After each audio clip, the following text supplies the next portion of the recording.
So what are you noticing here, James, with this road? Yeah, so it's not moving back and forth. Like it's on 11, it moves to the right between parked cars and then moves back. It'll be interesting to see as we come up this next road. Like 11 consistently will cross the yellow line. As we get farther up here, the road gets narrower and there's more. See, the guy's waved. Yeah. He waved us through, but yeah. Okay. V12 needs to look for the waves, right? All right. Let's see. The planner might be able to see those actually already. See what? It might be able to see people waving and that kind of. Okay. It might already be well aware of those. They don't label it, but depending on how much data they have, it'll be a consistent pattern. Yeah, so right here we need to go over the line. Very nice. Look at that. Yeah. Waited for that other car, it slowed down. So actually, V11 crosses the line in that situation, but it goes much farther across the line. Like this 12 is a much more human. Humans will not cross the line more than they need to. So this is always an interesting situation, and that was really smoothly handled. 11 will get to that stop sign, see the truck. That guy's truck is always parked there. And then get kind of confused because it's not sure if it's not totally clear if it's stopped or parked because of the place that it's at. So it'll be kind of jerky a little while, then it'll decide it's parked, finish the turn. That was really nice pedestrian handling. There wasn't any hesitation there. So this is only one lane wide. This is a section of road where, you have to stop at one end or the other. That's cool. Okay, let's see how it handles this pedestrian. Oh, that was super nice. So this is people like walking up this road. It's really common to encounter pedestrians in that narrow section. And 11 will stop and wait for the pedestrian to clear the roadway before it'll proceed, which is kind of unnatural and the pedestrians don't expect it. So this is where you kind of get the splits. See, it didn't stop and wait to see. And it doesn't always stop there. Okay, so normally James was saying that at these splits it would stop. So we'll see how it does on the rest of the splits. So 11, when it sees that motorcycle, it pauses to make sure, because it looks like it's about to pull out into the road. So there's the amount of hesitation it's almost completely gone. Like it's radically reduced. So this is a place where 11 stops to look to as if it's an intersection. 12 doesn't. This is we're on the main through area of these Y intersections, so it's just going up to the end of this cul-de-sac. And would it jitter too when it would stop, or it just come to a full stop? Occasionally it'll jitter. This is like qualitatively different than 11 is on this road.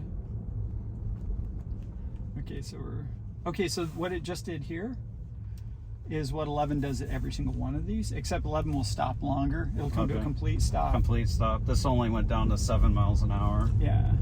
And so for 12, on that particular Y, you can't actually see up the road. So it makes sense for 12 to slow down.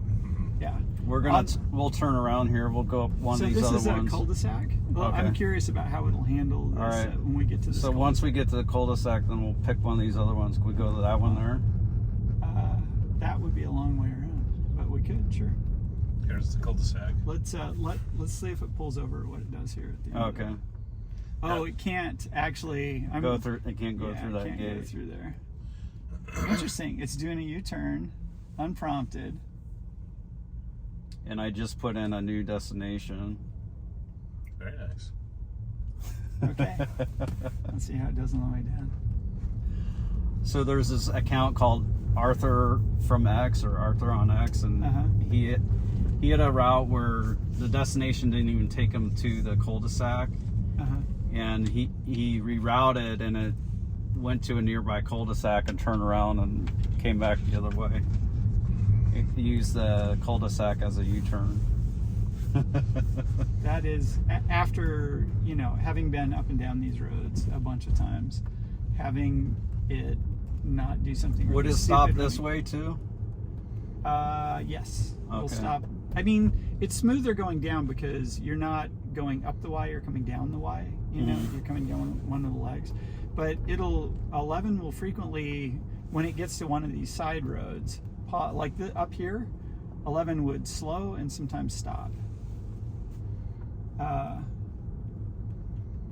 Or it looks more like a T than a Y. Where it looks like a T. So that was supernatural, right? That was Just really nice. Slow down for a little bit. Yeah, and the jerk is very nice also. Or lack thereof. Yeah, well, I was gonna say the first derivative of acceleration is called jerk, and incidentally, I'm gonna force it to go this way first because it wants to go off these roads. I want to kind of force it to stay in these, we'll call these fingers or whatever. Yeah, that I don't think that doesn't connect through up there, does it? We'll see. And this is this one lane spot? Yeah, so this is the same thing. It would be interesting. It's pretty common to be coming down here and see a car. Cars have to pull to the stop sign and then look up the road to decide before they proceed, because you have to be able to see there's no other car coming. Mm-hmm. It'd be interesting to see if 12 can handle that maneuver. You only have to do it when somebody happens to be at the stop sign. Oh, to try it when someone else is coming down. So we wouldn't be able to plan that, or we could set it up. Ready, go. But that's a thing. What 11 will do is it'll proceed down that. Like 11 is reasonably good at path planning, such that it'll avoid blocking a narrow area where it knows another car can't avoid going in the short run. Mm-hmm. But the horizon for it to be able to do that isn't very long, and that section of road we were on there is just too long.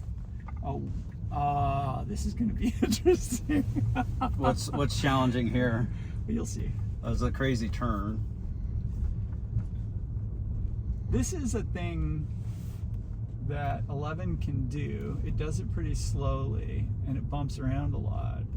This road is actually this road is not to spec in terms of its narrowness, and the curb is really short. Mm-hmm. So when you're on 11, you're always afraid you're about to rash your rims as you go around. Okay. Wow, that's really nice. It's staying. So the 11 has this, I'll call it a bad habit, of getting pretty close to the curb, mm-hmm. whereas 12 is staying like a human would, close to the center line. It's staying, yeah, it's going over the center line. Yeah, I can feel the bumps. Yeah. And that's good. And it's got room to get to the right. Yeah. A lot of blind turns, right? So and we got some more pedestrians to deal with. They're like, get off our hill. That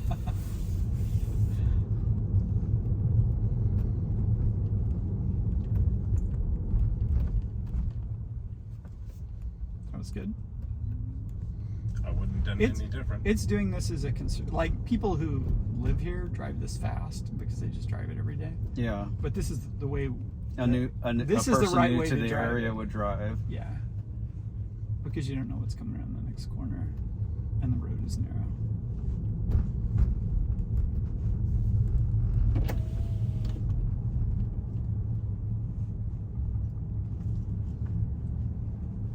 Got two pedestrians here we need to go through, and we can't really see.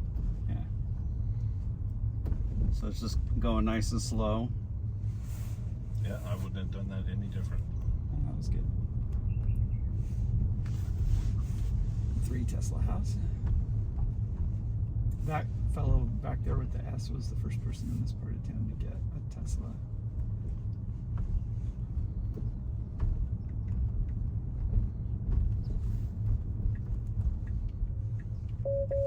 Okay. Maybe we have it go this way.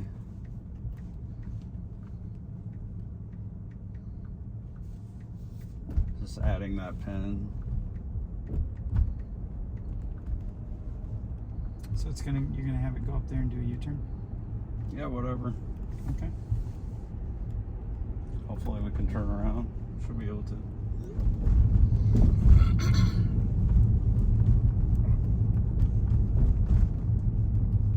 Yeah, so it's not as tight here, and it's not as unconventional.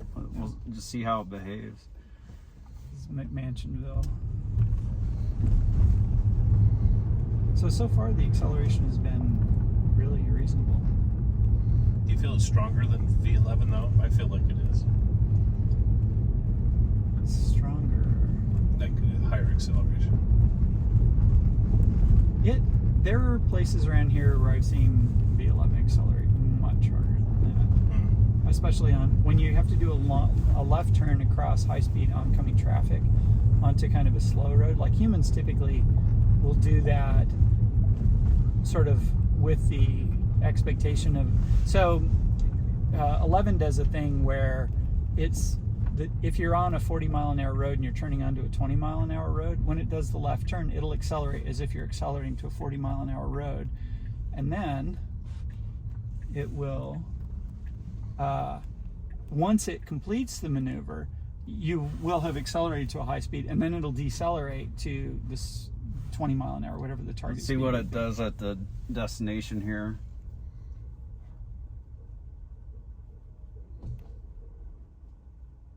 There you go. Boom. You're at your destination. Get out. Sweet. Open that door.